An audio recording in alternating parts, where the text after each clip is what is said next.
live from the National News Studio, Sri Lanka.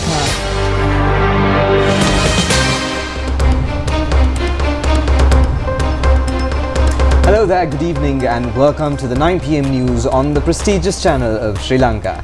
I'm Niket Karunaratne. A very good evening indeed. I'm Sharifa Tahir. Let's take a look at the headlines.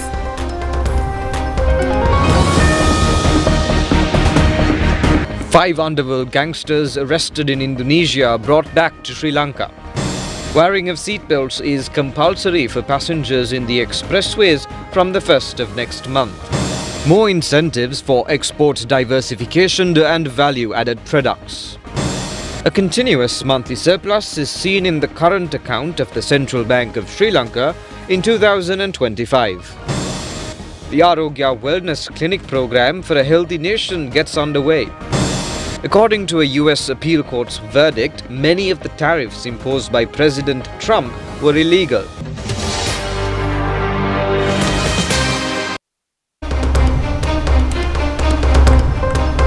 On to those and other stories in detail now.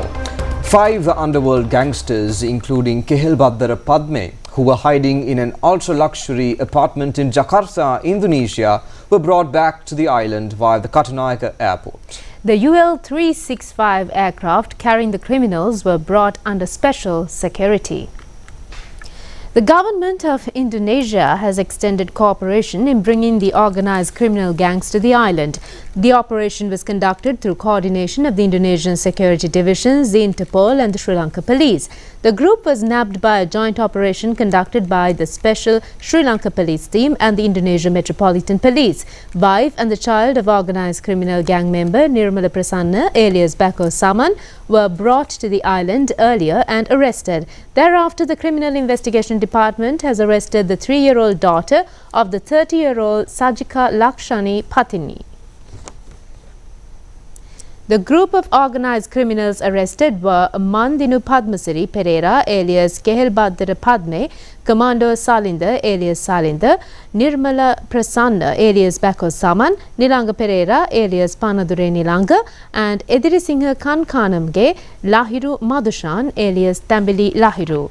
The underworld gangsters were arrested under the direction of a chief police officer of the Paliaguda Crime Division and an ASP of the CID. This was the first occasion of a team of Sri Lankan police officials arriving in a foreign country and arresting a group of underworld criminals engaging in an operation. The Sri Lankan police officials took part in the operation and had contacted the Indonesian police officials and established the identity of the gang, including Kehilbhaddara Padme. The police had earlier suspected that only Kehilbhaddara Padme was at the apartment. However, at the time of the raid, the policemen found that there were 4 dangerous criminals and a woman at the place. The police further said all the criminals were preparing to flee to another location at the time when the raid was conducted.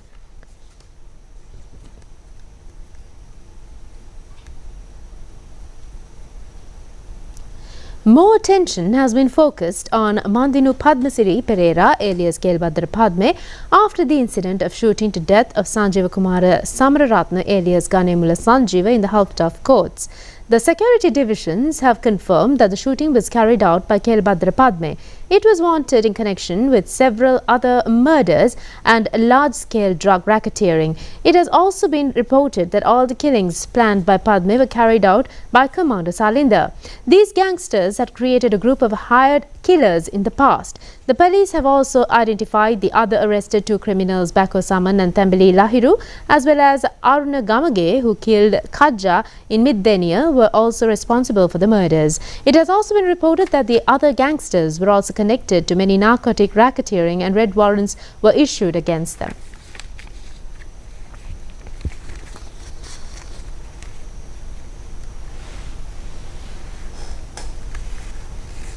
President Anurakumara Dissanayake points out that mere promotional programs would not suffice to achieve the expected targets of tourism sector for 2026. He emphasized the need for a new strategic program jointly implemented by both the public and the private sectors. The President has made these remarks at a discussion on the 2026 pre-budget for the tourism sector with private sector stakeholders held yesterday at the President's office. The President inviting entrepreneurs to invest in transforming President houses and ministers' official bungalows located in areas such as Nuwarelia, Anuradhapura, Mahayanganaya and Katharagama into comfortable holiday resorts targeting foreign tourists. He added that a formal program in this regard would be launched in the near future. The business leaders highlighted the existing shortcomings and challenges in the tourism industry. The President also requested entrepreneurs to present their proposals for the advancement of the sector. Among those present were Secretary to the Ministry of Finance, Dr. Harshana Surya Peruma, and officials of the Sri Lanka Tourism Development Authority and the Export Development Board.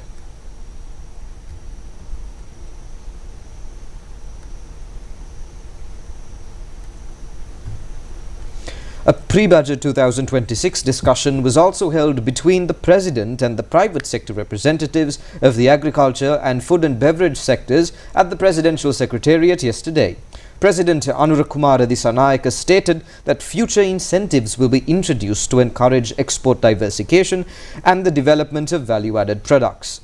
The President further said that the role of governments is to support industries rather than hinder them, and he underscored the necessity of consulting with relevant sectors during the regulation drafting process, ensuring sufficient time is allocated for their execution.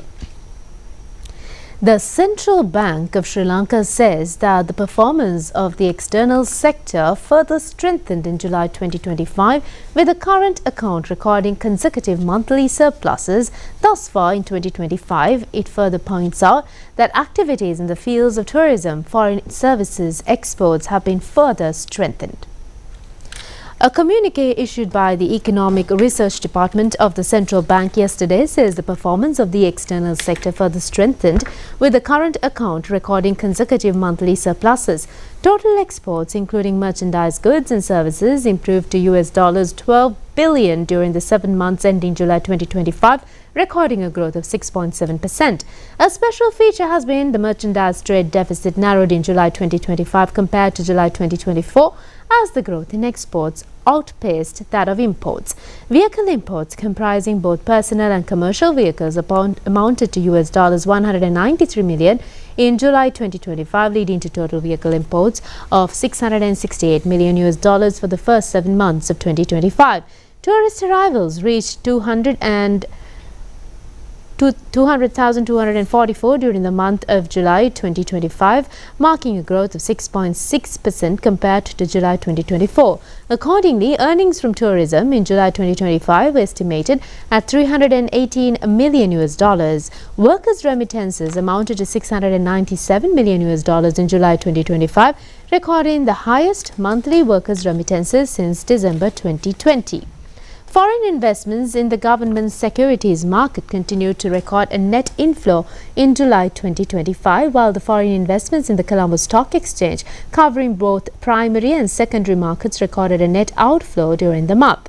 The central bank report adds that gross official reserves remained broadly unchanged at $6.1 billion amidst debt servicing. The bank further says that the growth has also been witnessed in the construction sector as well.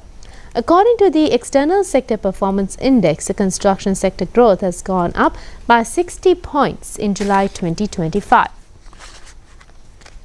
The Arogya Mobile Wellness Clinic program has got underway today. It has been organized by the Ministry of Health and Mass Media in parallel to the Clean Sri Lanka program of the Presidential Secretariat and the Healthy Food Happy Life program of the Sri Lanka Rupavahini Corporation. The inaugural program of the Arogya Mobile Wellness program commenced at Koskurana Junior School in Palinda Nuwara, Kalutara this morning. The aim of the program is to enhance health facilities of people living in remote areas where there is a difficulty to reach hospitals with higher health facilities. Special clinics are being conducted at the school premises throughout the day today. The programs include eye clinics and provision of spectacles free of charge, blood tests, dental clinics and Ayurvedic health facilities. Among those who have attended the inaugural session was specialist physician and parliamentarian Dr. Nihal Abe Singha, Senior Assistant Secretary of the Ministry of Health and Mass Media Lakshmendra Tennakon, Parliamentarian Dhanushka Rangana, Deputy Director of the Clean Sri Lanka Secretariat Nishanta Alvis and Chairman of the Sri Lanka Rupavahini Corporation Gihan De Silva.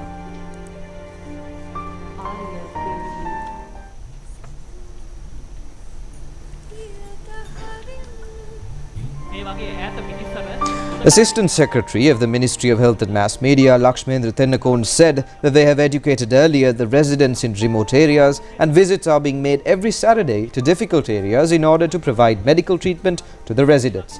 He further said that the requests made by the associations and public representatives in the area are being taken into consideration in providing medical facilities. The Assistant Secretary further said the Arogya mobile health clinics are being conducted every Wednesday. Chairman of the SLRC, Gihan De Silva, said that they are extending the message on the conducting of a healthy life through proper food culture via the Happy Life by the national television. The SLRC is motivated by its national responsibility and does not rely on financial objectives. The Sri Lanka Rupavahini Corporation is the acclaimed television of Sri Lanka. He said that in the future, the corporation will present several more programs on nutritional food.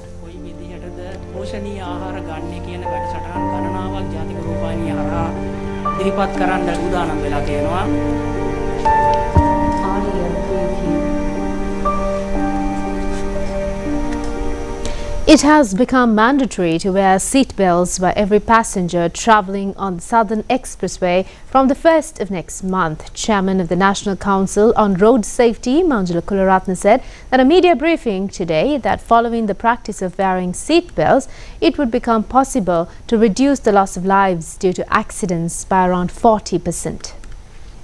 Chairman of the National Council on Road Safety, Manjula Kularatne, said that around 7 to 8 deaths due to road accidents are reported daily. This is an extremely high figure in comparison with accident-related information worldwide. He added that 40% of deaths could be reduced in the event of wearing seat belts at the time of accidents. Wearing the seat belts is mandatory for those travelling in the front seats in light vehicles. It is compulsory to wear seat belts for passengers travelling in expressways from the 1st of next month. For vehicles which do not have seat belts, it will be given a 3-month period to install the devices. Minister of Health and Mass Media, Dr. Nalinda Jayatissa, currently engaged in an official tour of India, has visited the All India Medical Science Institute in New Delhi. Discussions had also taken place regarding bilateral cooperation in controlling the dengue epidemic and nutritional problems. The minister, on the sidelines of his tour, was also engaged in an observation tours of the public medical in research institutions, universities and hospitals that come under the purview of Indian Medical Science Institute. These institutions are regarded as premier bodies in the fields of medical education and research in India. The Sri Lankan Health Minister was welcomed by the director of the institute, Dr. Srinivas, and the staff. The minister was also enlightened on training programs for health professionals being conducted on specialized patient treatment across India. Stay tuned and we'll be back with more local stories after this break.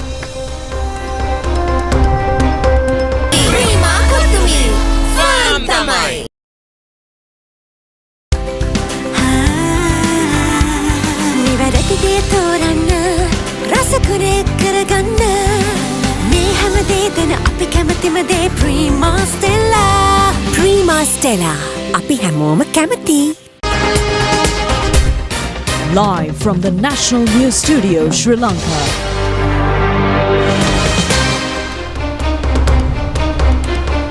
Welcome back and continuing with more local stories. Now, eggs are a food item that is known to be high in proteins.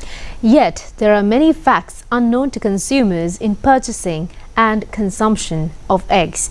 The government has focused special attention on food security in its quest to create a healthy nation. There are two types of hens contributing to the egg production. These types are cage hens and free hens. The so-called farm hens lay egg of less nutritional value than the other type. The free hens show natural growth and therefore possess higher natural components. But the cage hens are being fed with antibiotics, artificial food and hormones which could sometimes become harmful to human body. The yellow and the white yolk of an egg contain different types of nutrients. 60% of the proteins are included in the white yolk, and the yellow yolk is enriched with 200 milligrams of HDL cholesterol, vitamin A, D, calcium, iron, phosphorus and other minerals. The yellow coloring is due to the prevalence of beta-carotene, and egg provides 77 calories as well as 5 grams of protein and friendly fatty acids. Modern medical research has revealed that the impact on blood cholesterol due to egg consumption is extremely low. The protein and the cholesterol from an egg are essential for healthy development. Doctors have recommended to eat 2 eggs per day. However, those who are suffering from obesity, diabetes, heart attacks and high cholesterol or above the age of 65 years should contact their physician and have an understanding on how many eggs to be consumed daily. Vitamin D in eggs help to maintain healthiness in the eyes as well as to increase vision in addition to a proper body metabolism. There are also some advantages from B9 vitamin in the eggs. According to medical channels, consumption of raw eggs is not recommended as there is a threat of bacterial infections. There is a possibility of absorbing into the body of the germ called salmonella found in the feces of hens. Therefore, it is more appropriate to boil eggs at an optimum temperature or just to half boil them. When preparing egg coffee, it is necessary to boil the eggs or to warm them to appropriate temperature. The consumers should focus mainly on the expiry date when purchasing eggs. It has been recommended by the medical personnel that an egg should be consumed within 2 weeks after laying. Everybody must be careful to adhere to health conditions when consuming eggs.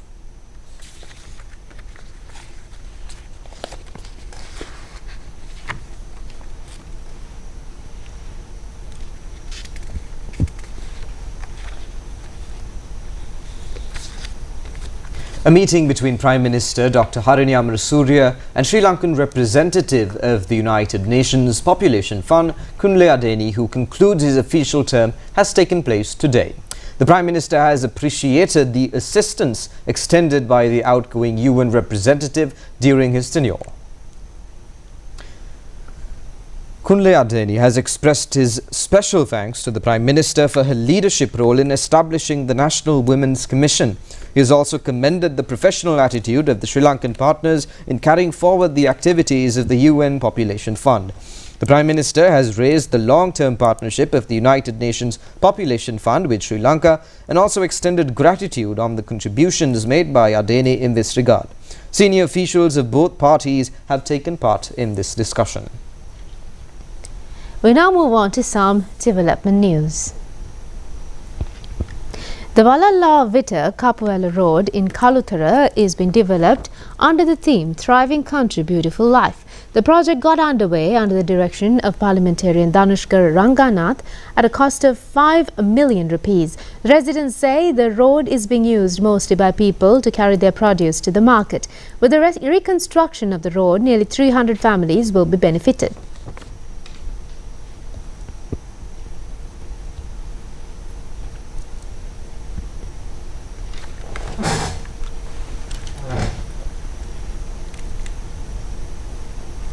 A foundation stone was laid to construct a house for a low-income family in Haldamulla. The work is scheduled to be completed within 3 months through the guidance of parliamentarian Ravindra Bandara. Houses are scheduled to be constructed for 11 low-income families in the divisional secretariats, and thereafter housing aid will be provided to 11 more families.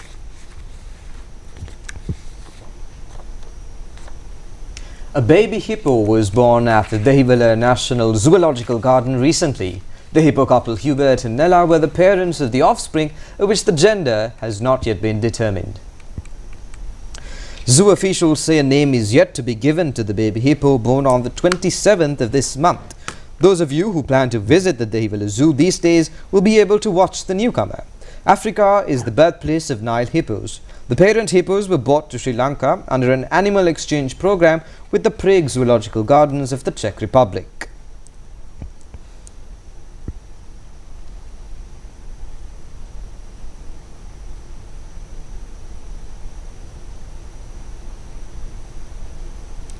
The Dehivala National Zoological Gardens at present is also exhibiting a giant tortoise. This unique creature lives along with the 153-year-old giant tortoise at the zoo. Minister of Public Administration, Provincial Councils and Local Government, Dr. A.H.M.H. Abeyratne says that the aim of the government is to establish a pure state service along with an attitudinal change of government servants in a new era. He made these remarks participating in the maiden program of the Law Clinic project for the provision of legal advice to resolve official problems of divisional secretaries. The program, organized by the Home Affairs Division of the Ministry of Public Administration, was held at the Nilamadura Auditorium in Narayampeta yesterday and today. Discussions have been conducted on this occasion for the provision of remedies to the disputes presented to the divisional secretariats. The problems were related to updating of legislation pertaining to land management, laws relating to law, social service and pension affairs in the field of information technology. In addition, discussions were held to find solutions to the problems presented to divisional secretariats regarding business registration, provision of licenses and payment of compensation. Official introduction divisional secretaries selected for the digitalization of pilot projects has also taken place. Minister Chandana Abeyratne said that this is an occasion of creating a new era. The old practices will have to be changed by retaining only the good qualities of such practices. The political mechanisms and the official mechanism must work hand in hand to fulfill the objectives. The government is bound by its duty to take the correct decisions at the correct time. The minister further said that if any shortcoming occur on the part of the public, the authorities will take measures to educate the legal issues to overcome such lapses. Now, the annual Made in Sri Lanka marketing exhibition, organized by the National Entrepreneur Development Authority, is currently being conducted in Arugambe. The three-day exhibition, which commenced yesterday, is open to the general public from 10 a.m. to 10 p.m. Minister of Industries and Entrepreneur Development Sunil Handunnefi has declared open the event, which is comprised of 60 trade stalls. The event has been organized with the objective of providing facilities and establishing contacts with foreign consumers for the local micro, minor and medium-scale entrepreneurs. The ultimate aim is the revival of tourism in the island. Several sports and local cultural features are also included in the exhibition. Minister Sunil Handunnefi said that it has been decided to conduct this as an annual event without being restricted to the Made in Sri Lanka 2025. The minister added that they hope to popularize the theme Experience Tourism in a broader extent through joint collaboration of the Ministries of Lands, Agriculture and the Samurti movement with the intervention of Minister Vasantha Piyatissa. He also said that they also intend to internationalize the brand name of Made in Sri Lanka with the ultimate objective of enhancing the living standards and the Sri Lankan identity of the people. And stay tuned, we'll be back with foreign news next.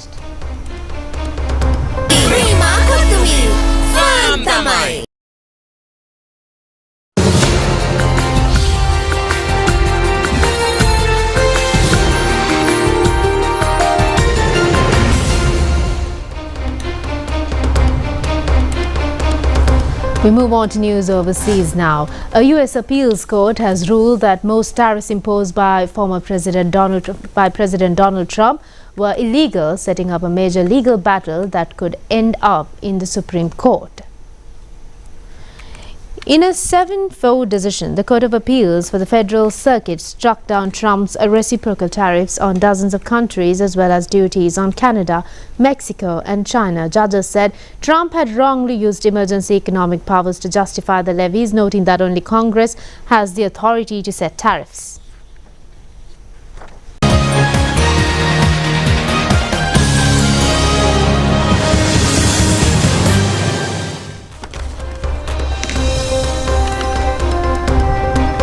We now move on to sports news. The Sri Lanka cricket team has secured an exceptional victory over Zimbabwe team in their first ODI match of the current series by defeating their opponents by 7 runs. A unique feature of this encounter was Sri Lankan pace bowler Dilshan Madhushankar recording a hat-trick. It was the Sri Lanka team which batted first in the match played at the Harare Stadium in Zimbabwe. Strong partnership built up by the Sri Lankan batsmen in the second and the 6th wickets had helped the team up to pile 298 runs for the loss of 6 wickets. And that's all the news we have for today. Join us again at the same time tomorrow. Good night. Good night.